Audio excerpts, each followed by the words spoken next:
Kita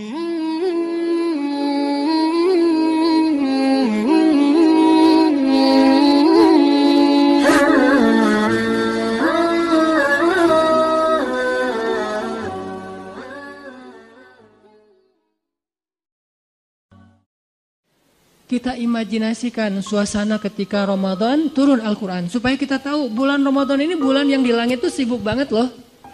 Malam Ramadan pertama di langit itu hiruk pikuknya tuh luar biasa. Euforianya tuh luar biasa. Gembira semua langit tuh. Sampai surga dibukain satu pintu yang tidak dibuka kecuali di bulan Ramadan. Dan pohon-pohon di surga itu dihias oleh Allah seperti kita menghias taman dengan lampu-lampu di atas pohon. Jadi surga di bulan Ramadan itu kelap-kelip, indah sekali. Tanpa itu aja udah indah surga teh. Saking indahnya surga, Nabi kan pernah melihat surga ketika lagi sholat ya. Kalau nggak salah lagi sholat gerhana matahari. Allahu Akbar, tling gitu. Allah buka tabir. Kalau bahasa kita itu dikasih kayak 4D gitu kan. Tiba-tiba Nabi ngelihat sesuatu yang lain. Allah bukakan tabir hijab surga sehingga Nabi melihat surga dari jarak yang sangat dekat. Saking dekatnya seolah-olah hanya dengan melangkah beliau bisa metik buah anggur di dalam surga. Nabi lagi sholat nih, Allah bukakan hijab, Nabi ngelihat surga, ada anggur yang bergelantungan dan gemes banget pengen dipetik saking kerennya nih anggur, saking ranum banget. Nabi berjalan lagi sholat menuju ke depan dan pengen ngeraih anggur. Lalu Allah tutup hijab itu. Dibukalah hijab neraka, Nabi langsung mundur ke belakang sampai mentok ke sahabat di shaf pertama karena melihat isi neraka.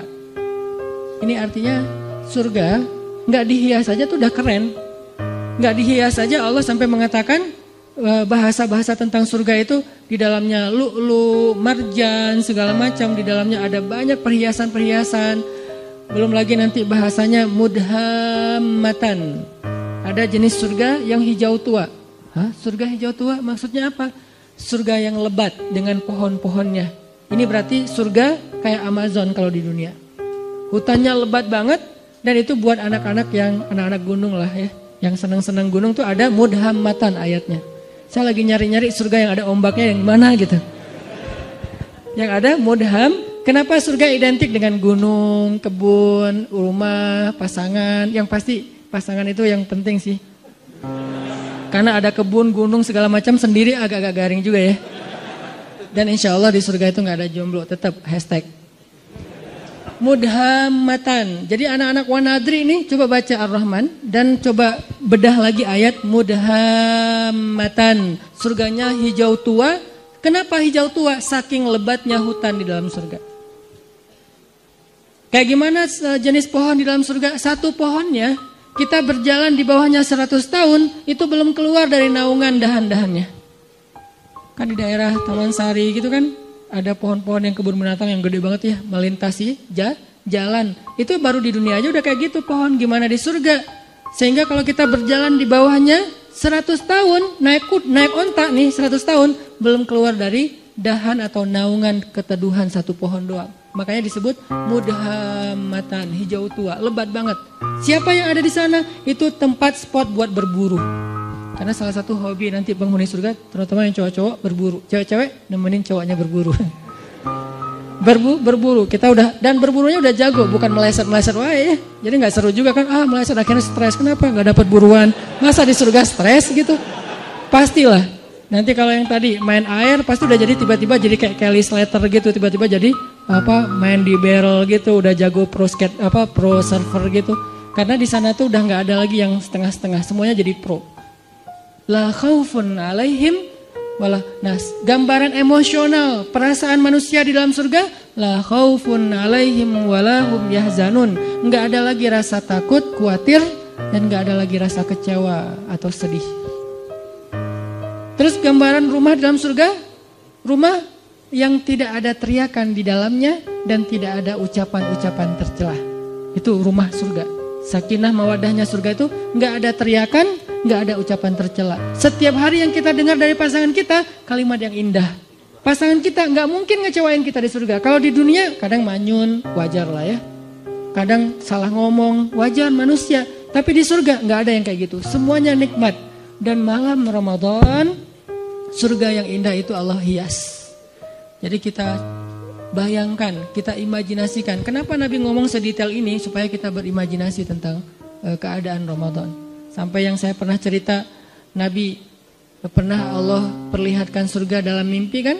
Dan mimpinya Nabi itu bagian dari mi'rajnya beliau, naik ke langit. Ngelihat sebuah istana yang indah. Istananya tembus pandang, jadi kayak kaca gitu. Kemudian di dalam istana, di sebelah istana itu ada seorang cewek lagi main ayunan. Terus Nabi nanya kepada Jibril, Jibril itu cewek itu siapa? Itu rumah siapa? Rumah Umar. Langsung Nabi memalingkan wajahnya karena ternyata itu istrinya Umar. Ini menunjukkan bahwa surga itu real teman-teman. Dan sekarang udah ada. Surga itu bukan diciptakan nanti setelah kiamat. Enggak. Surga itu salah satu di antara ciptaan-ciptaan Allah yang awal.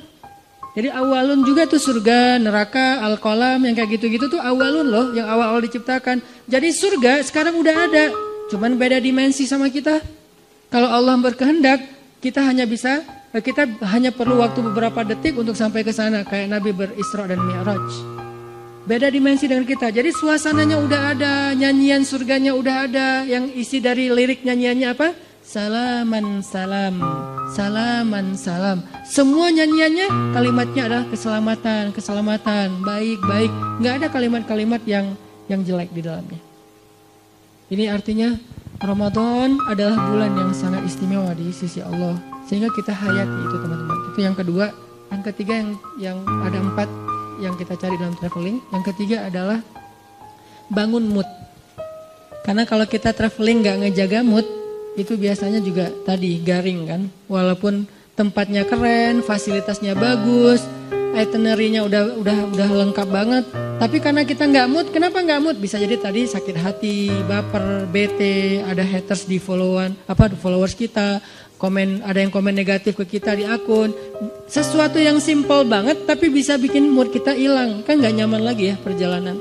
Kebayang nggak sih kalau orang lagi umroh, lagi traveling suami istri, yang tadinya niatnya pengen honeymoon, tiba-tiba kayak ada sedikit keributan gitu. Di dalam hotel bertengkar, akhirnya yang satu tidur di lantai di sofa, satu lagi tidur di kasur, atau pas keluar makan sarapan keluar sendiri-sendiri, terus pas jalannya masing-masing sendiri-sendiri, nggak saling menyapa. Buat apa traveling kalau kayak gitu, kan nggak nyaman banget nih. Kenapa bisa jadi gini? Karena moodnya hilang. Nggak sedikit loh orang yang berangkat umroh sampai di sana malah diam-diaman. Yang tadinya udah happy-happyan, kita umroh pertama nih berdua, sampai di sana ada masalah sepele, akhirnya diam-diaman. Mungkin masalah sepelenya apa? Katanya tadi nungguin saya di pintu, saya tungguin lama, ternyata udah makan duluan di hotel, akhirnya ngambek misalnya. Katanya mau umroh mau tawaf bareng, tapi kok kamu pergi duluan sama teman-teman, akhirnya ngambek. Bisa ada apa aja yang bisa bikin mood kita drop. Gitu juga Ramadan. Mood Ramadan sangat ditentuin dengan keadaan dalam hati kita.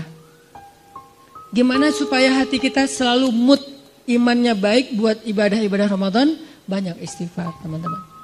Karena yang bikin mood iman kita drop, dosa. Saya selalu ngulang-ulang kalimat dari ulama, min awalil khair antatrukas syarr. Awal dari semua kebaikan itu tinggalin dosa. Salah satu cara ninggalin dosa, istighfar.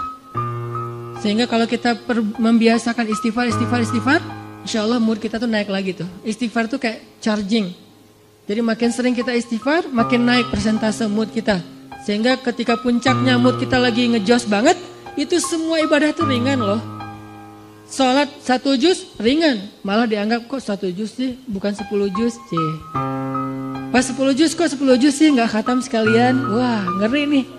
Sholat tahajud udah dia taraweh plus tahajud lagi, walaupun ada mazahib lah ya.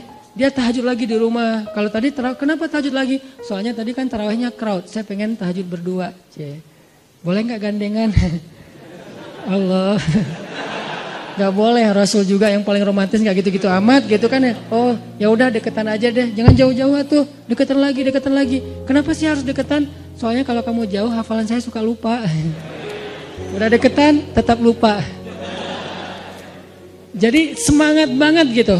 Pengen tahajud semangat, pengen ngasih makan orang berbuka semangat, tilawah semangat, apa aja lah pokoknya kebaikan-kebaikan karena moodnya lagi dapat istighfar. Dan yang terakhir yang keempat, ini juga penting teman-teman. Kita tuh traveling tuh akan bakal jadi fun dan enjoy banget kalau kita perginya dengan seorang teman, partner traveling yang sehobi sama kita. Itu bakalan enjoy banget. Misalnya yang seneng di air. Kebayang gak sih kita traveling ke laut sama teman kita yang takut hitam? Bete banget kan? Nyemplung yuk. Malas hitam gitu. Kalau saya kan emang gak takut hitam karena udah kagok kan. Ya udah sekalian lah gitu. Saya gitu nggak gitu juga tetap aja dibilang hitam, ya udah kagok lah sekalian hitam gitu. Walaupun tetap rempong pakai segala macam biar nggak bertambah daripada nanti nggak dibukain pintu sama istri soalnya nggak kenal siapa sih ini. Kebayang kita lagi senang-senangnya main air, pergi ke wisatanya ke laut, tapi teman kita takut hitam atau teman kita nggak senang air, dia duduk aja di warung minum es kelapa muda, makan ikan segala macam. Kita sendiri yang garing. Karena saya pernah traveling di sebuah tempat, saya udah nyemplung, snorkeling gitu, free dive nggak jelas gitu. Kenapa nggak jelas free dive tapi cuma setengah meter gitu, free dive gitu. Karena khawatir kalau yang jurang-jurang di dalam laut. Pokoknya lagi free dive gitu, teman-teman pada selfie-an gitu. Seru loh ini banyak ikan hias, banyak terumbu karang. Oh iya Ustaz bagus, tampil selfie. Cuman 15 menit saya langsung naik lagi ke boat. Kenapa? Gak seru, garing banget. Masa saya mau jadi sendiri doang di situ di laut, yang lain pada di atas kapal. Ini karena gak dapat partner yang sehobi.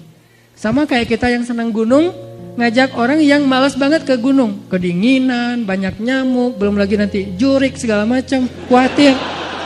Masa saya mau ke belakang. Terus bangunin kita, kenapa? Takut gitu kan ya. Kan gak seru banget kan. Belum lagi dia lebay gitu orangnya ke gunung kayak nonton film horor. Dikit-dikit peluk gitu. Ya kalau itu pasangan. Kalau teman kos-kosan gitu kan geli ya. Ini gak sehobi nih sama kita nih ke gunungnya. Jadi gak akan nyaman perjalanan kita trip ke gunung. Atau yang ke mall. Saya sering merhatiin nih kalau lagi nganterin istri ke mall. Apalagi mallnya yang agak-agak rame gitu kayak pasar baru ya. Saya kalau datang ke tempat-tempat yang crowd gitu, saya perhatiin apa? Wajah bapak-bapak. Itu semuanya kerung gitu. Ibu-ibunya, beda banget nih ekspresi antara ibu-ibu sama bapak-bapak kalau di mall teh. Apalagi mallnya yang pasar-pasar gitu kan bapak-bapaknya. Sambil bawa bawa-bawaan gitu istrinya. Istrinya kan gak bawa jadi gak berasa belanja banyak kan. Kayak free gitu. Belum ada apa-apa yang dibeli. Si bapaknya ini apa? Makanya kan ada sunnah Nabi dalam sunnah berbelanja. Salah satunya apa? Suatu hari Nabi lagi belanja bareng dengan Abu Hurairah, ditemenin gitu. Pas Nabi udah beli sesuatu, Abu Hurairah pengen ngambil. Ya Rasul biasa bawa. Kata Nabi, seorang yang belanja membawa belanjaannya sendiri. Itu sunnah belanja. Kenapa kita bawa belanjaan sendiri? Biar tahu kalau kita udah belanja banyak.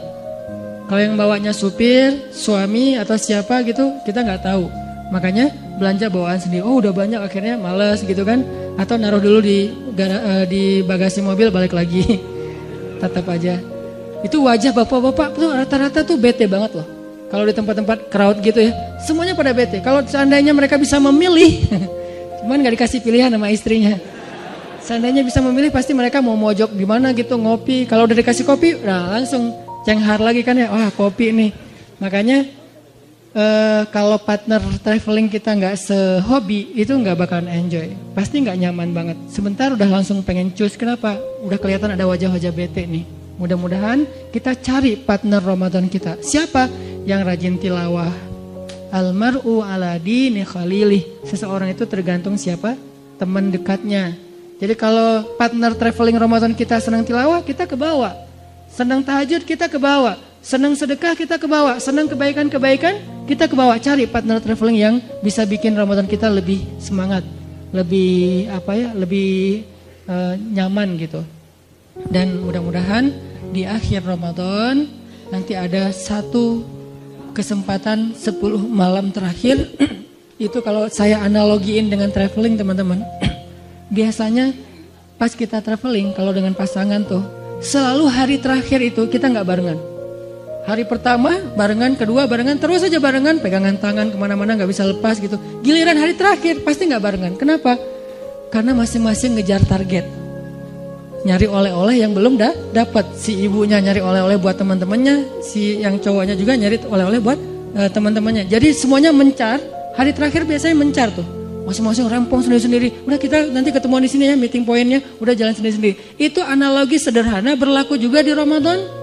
Hari terakhir yang tadinya kita barengan, berbuka puasa bareng, malam tahajud bareng, begitu masuk asyarah min awakhir Ramadan, 10 terakhir bulan Ramadan, kayaknya kita harus berlakukan SOP traveling. Gak apa-apa deh, kali ini kita agak sendiri-sendiri. Itikaf sendiri-sendiri, maksudnya satu masjid tapi kan beda. Masa mau itikaf di sini mesra-mesraan kan agak aneh ya. Boleh sih mesra-mesraan, gimana? Nyisir rambut. Misalnya, mah bawa sisir nggak? Kenapa? Sunnah mah. Kan Aisyah nyisir rambut Nabi ketika lagi, papa kan nggak punya rambut. Oh ya. Soalnya banyak mikir gitu. Jadi udah mulai sendiri-sendiri, udah nggak buka puasa bareng lagi karena sibuk dengan itikaf, masing-masing ngejar malam Lailatul Qadar. Dan itu penting banget, insya Allah nanti di malam-malam berikutnya akan dibahas. Mudah-mudahan tahun ini kita memperoleh Lailatul Qadar. Dan seandainya tahun ini adalah Ramadan terakhir kita, ya Allah jadikanlah Ramadan ini sebagai penggugur semua dosa-dosa kami. Jadikanlah Ramadan ini sebagai jalan buat kami ke surgamu ya Allah. Dan jadikanlah Ramadan ini adalah Ramadan terbaik dalam hidup kami. Semoga Allah memberkahi bulan Ramadan kita. Kullu am wa antum bi khair. Ramadan karim. Billahi taufiq wal hidayah. Wassalamualaikum warahmatullahi wabarakatuh.